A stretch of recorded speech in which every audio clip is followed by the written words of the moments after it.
ஞானானந்தமயம் தேவம் நிர்மலஸ்படிகாகிருதிம் ஆதாரம் சர்வ வித்யானாமய கிரீவம் பாஸ்மகே. அக்ஷரா அண்ணாமலை யூடியூப் சேனல் நேயர்களுக்கு அஸ்ட்ரோ கே ஐயங்காரின் பணிவான நமஸ்காரங்கள். குரு பெயர்ச்சி.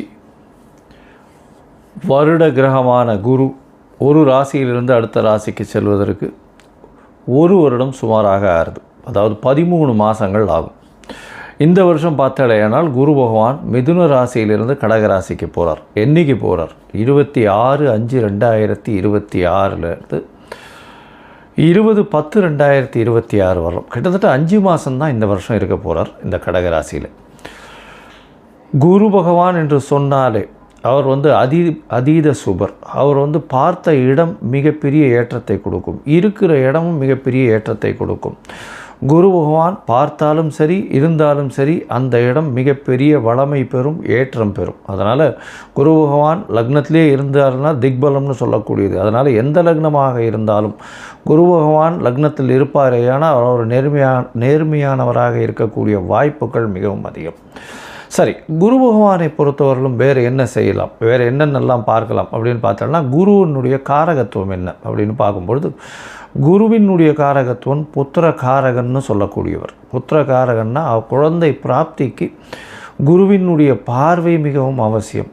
5ஆம் அதிபதி 5ஆம் இடத்தின் அதாவது 5ஆம் இடம் 5ஆம் இடத்தின் அதிபதி மற்றும் குரு, இந்த 3 கிரகங்களையும் எடுத்து தான் புத்திர ஸ்தானம், புத்திர ஸ்தானாதிபதி, புத்திர காரகன்னு சொல்லக்கூடிய குருவையும் எடுத்து தான் பார்க்கணும்.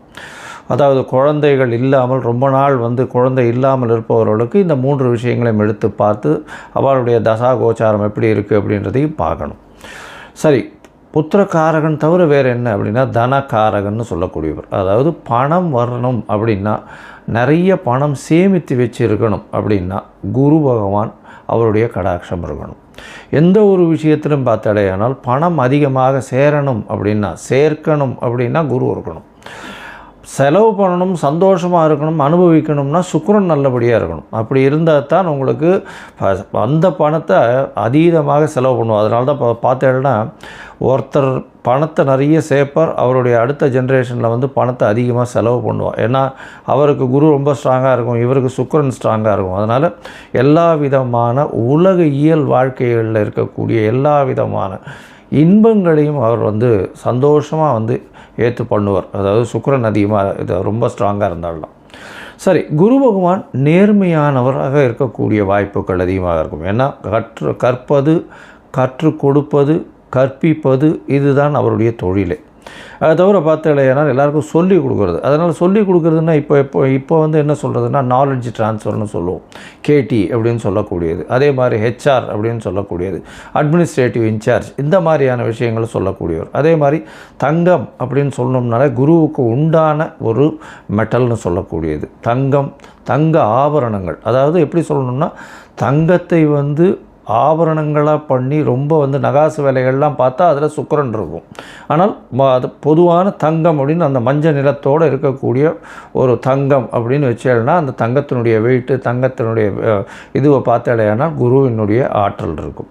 அதனால தான் தங்கத்திற்கு குருவினுடைய இது உலோகமாக கொடுக்கப்பட்டிருக்கு. சரி, இது தவிர தாவரத்தில் பார்த்தாலேனா முல்லைப்பூ, முல்லை செடி, அது தவிர இந்த வேர்க்கடலை இனிப்பு வகைகள், அதாவது கடலை மிட்டாய்னு சொல்லக்கூடியது, வேர்க்கடலை இனிப்பு வகைகள், சக்கரை பொங்கல், இந்த மாதிரியான விஷயங்கள். அது தவிர பார்த்தாலேனால் இந்த குரு பகவானுக்கு உண்டான மஞ்சள் மூக்கு கடலை, வெள்ளை மூக்கு கடலை, கருப்பு மூக்கு கடலைன்னு இந்த குரு பகவானுக்கே சுண்டல் போடுவோம். அது தவிர மஞ்சள் துணி, இது எல்லாமே குரு பகவானை சொல்லக்கூடிய விஷயம். குரு எல்லாவற்றிற்கும், அதாவது தேவர்கள் எல்லாருக்குமே அவர் தான் குரு. அதனால் இந்த குரு பகவான் எந்த கிரகத்தை பார்த்தாலும் குருவுக்கே எல்லா விஷயங்களிலும் அதிகாரம் உண்டு. அதனால் எந்த ஒரு தீய கிரகத்தை பார்த்தாலும் அவரும் கட்டுப்பாட்டில் வருவார். அதாவது தீய கிரகம்னு சொல்லக்கூடியது சூரியன், செவ்வாய், அதை தவிர ராகு, கேது, சனி வாழெல்லாம் சொல்கிறோம். இந்த கிரகங்களை பார்த்தாரேயானால் அந்த கிரகங்கள் சுபப்படக்கூடிய வாய்ப்புகள் மிகவும் அதிகம். எந்த இடத்தில் இருந்தாலும் இந்த துர்கிரகங்கள் குருவின் பார்வையினால் சுபப்படக்கூடிய வாய்ப்புகள் மிகவும் அதிகமாக இருக்கும். சரி, இந்த குரு பகவான் இப்போது மிதுன ராசியிலிருந்து கடக ராசிக்கு போகிறார். இந்த குரு பகவானுடைய காலபுருஷ தத்துவத்தின் ராசி பார்த்தோம்னா 9ஆம் ராசியும் 12ஆம் ராசியும், அதாவது 9ஆம் ராசி அப்படின்னு சொல்லக்கூடியது தனுசு, 12ஆம் ராசின்னு சொல்லக்கூடியது மீனம். இந்த 2 ராசிக்கும் அதிபதியாக இருக்கக்கூடியவர் குரு. இந்த குரு பகவான் கடகத்தில் உச்சம் பெறுறார். கடகத்தில் உச்சம் பெறக்கூடியவர் குரு பகவான். இதில் என்ன ஒரு பெரிய விசேஷம் அப்படின்னா, குரு பகவான் 9ஆம் இடத்துல அதாவது உங்களுக்கு படிப்பு, அதை தவிர வெளிநாடு போய் படிப்பு, மேற்படிப்பு, இது எல்லாமே குரு பகவானால் நல்லபடியாக ஆசீர்வதிக்கப்பட்டால் மட்டுமே உங்களுக்கு கிடைக்கும். அதே மாதிரி 12ஆம் இடத்தினுடைய அதிபதினு சொல்லக்கூடியவர் காலபுருஷ தத்துவத்தின் பிரகாரம், அதன் மூலியமாக பார்த்தேனால் குரு பகவான் சுப செலவுகளை கொடுப்பார். அதாவது 12ஆம் இடம் செலவுகளை கொடுக்கறது, அதாவது அயன சயன போகஸ்தானம் விரயஸ்தானம்னு சொல்லக்கூடிய இடம். உங்களுக்கு சுப செலவுகள் கொடுக்கணும், அதாவது பணம் வந்தாலும் சுபமாக இருக்கணும். அதை தவிர வெளிநாட்டில் போய் உங்களுக்கு அங்கேயே இருந்து பிஆர், அதை தவிர பர்மனெண்ட் ரெசிடென்ஷிப், அதை தவிர இந்த க்ரீன் கார்டு, இந்த மாதிரியான விஷயங்கள், H1B இதெல்லாம் வாங்கி அங்கேயே பர்மனெண்ட்டாக செட்டில் ஆகக்கூடிய பாக்கியத்தையும் உங்களுக்கு குரு பகவான் 12ஆம் இடத்துல இருந்தாலும் சரி, 8ஆம் இடத்திலிருந்து 12ஆம் இடத்தில் பார்த்தாலும் உங்களுக்கு அந்த வாய்ப்பினை நிச்சயமாக கொடுப்பார். சரி, இந்த குரு பகவான் இந்த ஒரு ராசிக்கும் என்ன பண்ணுறார் அப்படின்றத நம்ம பார்க்கலாம்.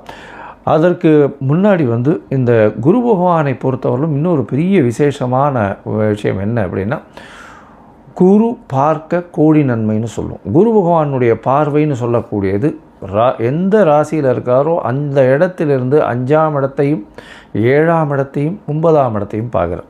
7ஆம் இடம்ன்றது 180 டிகிரியில் எல்லா கிரகங்களும் தன்னுடைய 180வது டிகிரியை பார்க்கக்கூடியது 7ஆம் இடம். அதில் எந்த ஒரு விஷயம் இல்லை. இப்போ விசேஷ பார்வைகள்னு சொல்லக்கூடியது செவ்வாய், சனி மற்றும் குரு, இந்த 3 கிரகங்களுக்கு இருக்குது அப்படின்னு சொல்கிறோம். அதை தவிர பார்த்தோம்னா ராகு கேத்துக்கு 3-11 இருக்குது, 3ஆம் இடமும் 11ஆம் இடமும் பார்க்கக்கூடியது இருக்குது அப்படின்னு சில கிரந்தங்கள் சொல்கிறது.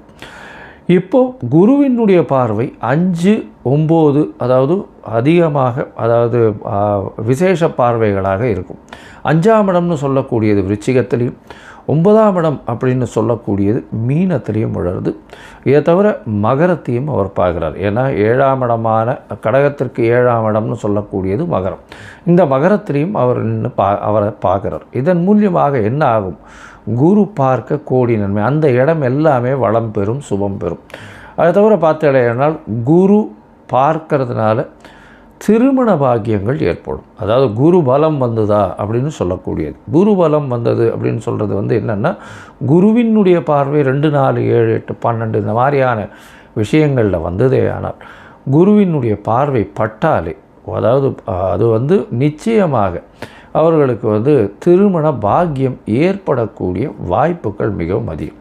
இதை தவிர பார்த்தேனால் 5ஆம் இடத்தை குரு பார்த்தாலும், அது தவிர 5ஆம் இடத்தில் குரு இருந்தாலும் குழந்தை பிராப்தியும் ஏற்படக்கூடிய பாக்கியம் உண்டு. அதனால் இந்த குரு எந்த இடத்தில் இருந்தாலும் சுபத்தை செய்வார். எந்த இடத்தில் இருந்தாலும், எந்த துர்கிரகங்களோடு இருந்தாலும் அவரையும் சுபப்படுத்தக்கூடிய வாய்ப்புகள் மிகவும் அதிகம்.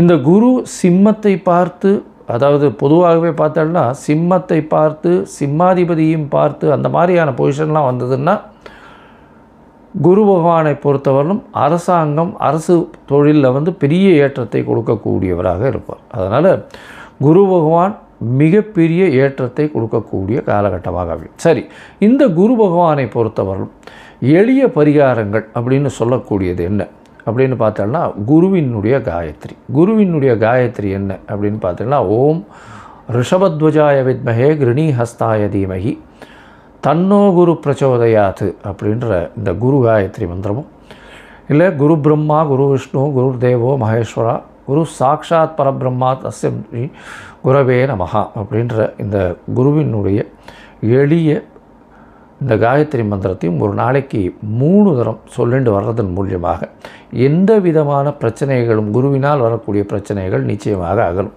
அதை தவிர பார்த்தோம்னா இன்னும் எளிய பரிகாரம்னு சொன்னால், அருகில் இருக்கக்கூடிய தட்சிணாமூர்த்திக்கு போய் நெய் வழக்கு போட்டு வாங்கும், நெய் தானம் கொடுங்க. கோவிலில் இருக்கக்கூடிய அர்ச்சகருக்கு வேஷ்டி தானம் கொடுங்க. அதை தவிர பட்டு தானம் கொடுங்க. உங்களால் முடிஞ்சதுன்னா சதுர்த்தி தேங்காய் உடைச்சின்னு வாங்க. குரு பகவானுக்கு உண்டானது தேங்காயின்னு சொல்லுவான். அதனால் பிள்ளையாருக்கு தேங்காய் உடைக்கிறது பெரிய விசேஷம். அதை தவிர நெய் போட்டு சக்கரை பொங்கல் பண்ணி இது பெருமாளுக்கு இது பண்ணிவிட்டு எல்லாருக்கும் கொடுக்கறது ரொம்ப பெரிய விசேஷத்தை நிச்சயமாக கொடுக்கும். சரி, இப்போது ஒரு ராசியாக மேஷம் முதல் மீனம் வரை இந்த குரு பெயர்ச்சி என்ன மாதிரியான மாற்றங்களை கொடுக்கும் அப்படின்றத பார்க்கலாம். அதற்கு முன்னாடி என்னுடைய மொபைல் நம்பர் ஸ்க்ராலிங்கில் போயின்னு இருக்கும். உங்களுக்கு அஸ்ட்ராலாஜிக்கல் கன்சல்ட் தேவைப்படுமே ஆனால் நீங்கள் எனக்கு ஃபோன் பண்ணுங்க. என்னுடைய கட்டணம் என்னன்னு சொல்கிறேன். உங்களுடைய தேதி, பிறந்த தேதி, நேரம், பிறந்த மாதம், வருஷம், அது தவிர உங்களுடைய நீங்கள் பிறந்த இடம், உங்களுடைய பெயர், தாய் தகப்பனார் பெயர், இதுவரையிலும் நீங்கள் அனுப்பி வைங்க. இதை அனுப்பிச்சி வச்சோடனே உங்களுடைய ஜாதகத்தை போட்டுவிட்டு அதுக்கப்புறம் உங்களுக்கு அப்பாயின்மெண்ட்டு கொடுத்து உங்களுக்குன்னு டைம் ஒதுக்கி நான் உங்களுடைய பிரச்சனைகள் என்னன்றதை இது பண்ணி உங்களுடைய தசாபுக்திகள் இப்போ இருக்கக்கூடிய கோச்சாரங்கள் எப்படி இருக்குன்றதை வலுவாக இருக்கான்றதை பார்த்து உங்களுடைய பிரச்சனைகள் எந்த அளவுக்கு சுமூகமாக தீரும்ன்றது சொல்கிறேன். ஏன்னா இப்போ ராசி சந்தி, லக்ன சந்தி இதெல்லாம் ரொம்ப அதிகமாக இருக்குது. 50 வயசில் இருப்பா, அவளுக்கு ரிஷபராசியாக மிதுன ராசியானே தெரியாது. மிருகசீர நட்சத்திரம்னு சொல்லிட்டு இருப்பா, 2வது பாதம் 3வது பாதம் மாற்றி மாற்றி சொல்லிட்டு இருப்பா. அதே மாதிரி விசாகம் சொல்லிட்டு இருப்பா. துலாமாக இருக்குமா இல்லைன்னா விருச்சிகமாக இருக்குமான்னு தெரியாது. அதனால் கண்டிப்பாக ஜாதகத்தை போட்டு அதில் சந்தி இருக்கான்னு பார்த்துட்டு அதுக்கப்புறம் தான் உங்களுக்கு நான் அப்பாயின்மெண்ட் தர முடியும். சரி, இப்போ மேஷம் முதல் மீனம் வரை குரு பெயர்ச்சி பலன்கள் எப்படி இருக்குன்னு பார்க்கலாம். மீனம், பூரட்டாதி, உத்திரட்டாதி, ரேவதி இந்த 3 நட்சத்திரம் 9 பாதங்களை கொண்ட ராசி. ராசியின் அதிபதினு சொல்லக்கூடியவர் குரு. ராசிக்கு 5ஆம் இடத்துல உச்சம் பெற்று போயிருக்கார். இந்த குரு பகவான் மீன ராசிக்காரர்களுக்கு 5ஆம் இடத்துல உச்சம் பெறுறது அந்த அளவு விசேஷத்தை கொடுக்காது. குழந்தைகள் மூலியமாக அவர்களுக்கு தனம் கிடைக்கும். ஆனால் அவர்களுடைய பர்சனல் லெவல்ஸ் ரொம்ப அடிபட்டு போகும். குரு உங்களுடைய ராசியை பார்க்குறார். இருந்தாலும் குரு பகவான் சனி உங்களுடைய ராசியிலே இருக்கார். உங்களுடைய ராசியில் சனி 7.5 சனி நடக்கிறது, ஜென்ம சனி நடக்கிறது. உடல் நலத்தில் பிரச்சனை வரும், மனக்குழப்பங்கள் அதிகம், தீர்க்கமான சிந்தனைகள் எடுக்க முடியாமல் இவ்வளோ நாள் திணற இருப்பீங்க. இப்போ குருவின் பார்வை உங்களுக்கு தீர்க்கமான சிந்தனையை கொடுக்கும். எடுத்த காரியங்களில் வெற்றியை கொடுக்கக்கூடிய வாய்ப்பு இருப்பினும் உடல் நிலையில் சற்று பின்னடைவு இருந்தே தீரும். ஜாகிரதையாக இருக்கிறது நல்லது. வண்டி வாகனங்களில் போகும்போது ஜாகிரதையாக இருக்கிறது நல்லது. சரி, குருவின் பார்வை இருக்குது அப்படின்னும் பொழுது எடுத்த காரியங்களில் வெற்றி கிடைக்கக்கூடிய வாய்ப்பு உண்டு. உங்களுக்கு இவ்வளோ நாளாக ஒரு அந்தஸ்து கௌரவத்திலலாம் பிரச்சனை இருந்தது. அது சற்று கலங்கப்பட்டு இருந்திருக்கும். இப்போ சற்று பெட்டராக இருக்கும். எப்போது அப்படின்னா 26/5/2026 20/10/2026 வரை உண்டான காலகட்டத்தில் நல்லபடியாக இருக்கக்கூடிய வாய்ப்புகள் நிச்சயமாக உண்டு. 5ஆம் இடத்தில் இருக்கக்கூடிய குரு பகவான் உங்களுக்கு புத்திர ஸ்தானத்தில் போய் இருக்கிறதுனால, குருவே புத்திர காரகனாக இருக்கிறதுனால குழந்தை பிராப்தியை கொடுக்கக்கூடிய வாய்ப்புகள் நிச்சயமாக உண்டு. உங்களுடைய ராசிக்கு 5ஆம் இடம் பதவி, புகழ், அந்தஸ்து, கௌரவத்தையும் ஏற்றக்கூடிய வாய்ப்புகள் நிச்சயமாக இருக்கும். இவ்வளோ நாளாக உங்களுடைய புகழ், அந்தஸ்து, கௌரவம் சற்று கம்மியாக இருந்திருக்கும், இல்லைன்னா கொஞ்சம் பிரச்சனைகளில் இருந்திருக்கும். இப்போ உங்களுக்கு அது நிச்சயமாக நல்லபடியாக வரக்கூடிய வாய்ப்புகள் உண்டு. அது தவிர உங்களுக்கு மேற்படிப்பு கல்வி கிடைக்கக்கூடிய வாய்ப்புகள் உண்டு. குழந்தைகள் மூலியமாக பெருமை கிடைக்கக்கூடிய வாய்ப்புகள் உண்டு. குழந்தை பிராப்தி ஏற்படக்கூடிய பாக்கியங்கள் நிச்சயமாக கிடைக்கும். உங்களுடைய ராசிக்கு 5ஆம் இடத்தில் இருக்கக்கூடிய குரு பகவான் உங்களுடைய ராசிக்கு 9ஆம் இடத்தை பார்க்குறார். அது தவிர உங்களுடைய ராசிக்கு 11ஆம் இடத்தை பார்க்குறார். அது தவிர உங்களுடைய ராசியே பார்க்குறார். உங்களுடைய ராசிக்கு 9ஆம் இடத்தை பார்க்குறதுனால தந்தையின் மூலியமாக நல்ல உங்களுக்கு ஆதாயம் கிடைக்கக்கூடிய வாய்ப்பு, ஒற்றுமை கிடைக்கக்கூடிய வாய்ப்பு, பூர்வ ஜென்ம பலன்கள் நல்லபடியாக இருக்கும். மூதாதையர்களின் ஆசீர்வாதங்கள் இருக்கக்கூடிய காலகட்டமாக அமைய போகிறது. அது தவிர வெளிநாடு போய் படிக்கணும்னு நினச்சிட்டு இருக்கிறவர்களுக்கு கண்டிப்பாக வெளிநாடு போய் படிக்கக்கூடிய யோகத்தை இந்த காலத்தில் கொடுப்பார். ஏன்னா 7.5 சனி வேறு இருக்குது. அதனால் வீட்டை விட்டு வெளியில் பிரிஞ்சு போய் படிக்கிறதுன்றது நிச்சயமாகவே நல்லபடியாக இருக்கும். அது தவிர பார்த்தாலும் உங்களுடைய ராசிக்கு 11ஆம் இடத்தை குரு பகவான் பார்க்குறார். 11ஆம் இடத்தை பார்க்குறதுனால 2வது திருமணத்திற்கு வாய்ப்புகள் நிச்சயமாக உண்டு. அதாவது 2வது திருமணத்துக்கு பார்த்துன்னு இருக்கிறவர்களுக்கு 2வது திருமணத்துக்கு உண்டான வாய்ப்புகளை இந்த காலத்தில் கொடுப்பார். தொழிலில் அதீதமான லாபங்கள் வரக்கூடிய வாய்ப்புகள் உண்டு. குருவே 11ஆம் இடத்தை பார்க்குறார்.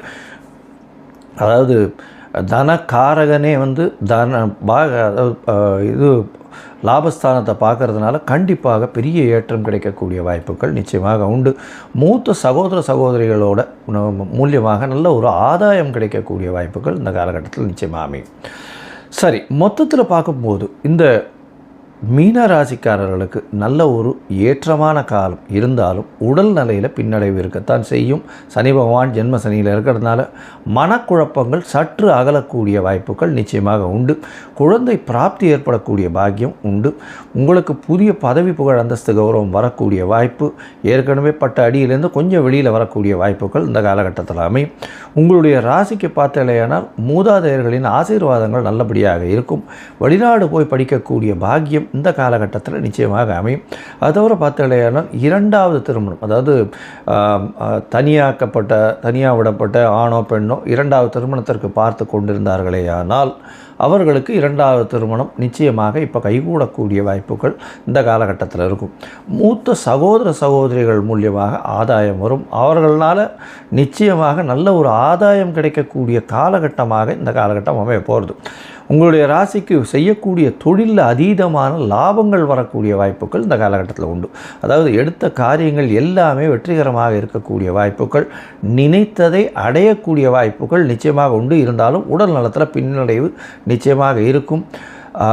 நிறைய அலைச்சல் இருக்கக்கூடிய காலகட்டமாக இருக்கும். வேலையில் கொஞ்சம் தொய்வு இருக்கக்கூடிய வாய்ப்புகள் நிச்சயமாக உண்டு. உங்களுடைய ராசியை குரு பகவான் பார்க்குறதுனால கண்டிப்பாக உடல் நலத்தில் சற்று முன்னேற்றம் இருந்தாலும் தீர்க்கமான சிந்தனை மூலியமாக வெற்றிகளை கொண்டு வரக்கூடிய வாய்ப்புகள் இந்த காலகட்டத்தில் நிச்சயமாக அமையும். இந்த நேரத்தில் உங்களுக்கு உங்களுடைய தசாபுக்தி அந்தரம் சூக்ஷ்மம் அந்த அளவுக்கு விசேஷம் இல்லை அப்படின்னா முதல்ல குரு பகவானுக்கு உண்டான காயத்ரியை சொல்லிகிட்டே வாங்கும். அது தவிர பக்கத்தில் இருக்கிற விநாயகர் கோவிலையோ இல்லை ஆஞ்சநேயர் கோவிலையோ உங்களால் முடிஞ்சது விநாயகர் கோவிலுக்கு சதுர்த்தி தேங்காய் உடைச்சின்னு வாங்கும். இல்லைன்னா ஆஞ்சநேயருக்கு ஒரு வெத்தலை மாலை வியாழக்கிழமை போட்டுன்னு வாங்கும். நல்ல ஒரு ஏற்றம் கிடைக்கும். அதுவும் இந்த இம்போர்ட் எக்ஸ்போர்ட் பிஸ்னஸ் பண்ணுறவாளுக்கு மிகப்பெரிய பின்னடைவு இப்போ நடந்திருக்கும். அவள்லாம் கொஞ்சம் ஜாகிரதையாக பார்த்துட்டு இருக்கிறது நல்லது. அது தவிர இந்த நாலேஜ் ட்ரான்ஸ்ஃபர், தங்கம் முதலீட்டாளர்கள் இவாளுக்கெல்லாம் கொஞ்சம் ஜாகிரதையாக இருக்கிறது நல்லது. அதை தவிர லா அண்ட் ஆர்டரில் இருக்கிறவங்க, ஜஸ்டிஸாக இருக்கிறவங்க, ஜட்ஜஸாக இருக்கிறவங்க இவங்களுக்கெல்லாம் இந்த காலகட்டத்தில் பெரிய தொல்லை நடந்திருக்கும். அவெல்லாம் கொஞ்சம் ஜாகிரதையாக இருக்கிறது ரொம்பவுமே நல்லது. இந்த காலகட்டத்தில் பார்க்கும்பொழுது பார்த்தாலேயானால் உங்களுக்கு நீங்கள் அருகில் இருக்கக்கூடிய, அதாவது காஞ்சிபுரம் டு உத்தரமேரூர் போகிற வழி திருப்புலிவனம் அப்படின்னு ஒரு இடம், அந்த இடத்துல இருக்கக்கூடிய குரு பகவானை போய் சேவிச்சுட்டு வாங்க. இந்த குரு பகவானை போய் சேவிச்சுட்டு வர்றதன் மூலியமாக உங்களுக்கு வரக்கூடிய எல்லா பிரச்சனைகளும் நிச்சயமாக சூரியனை கண்ட பனியாக நிச்சயமாக போகக்கூடும்.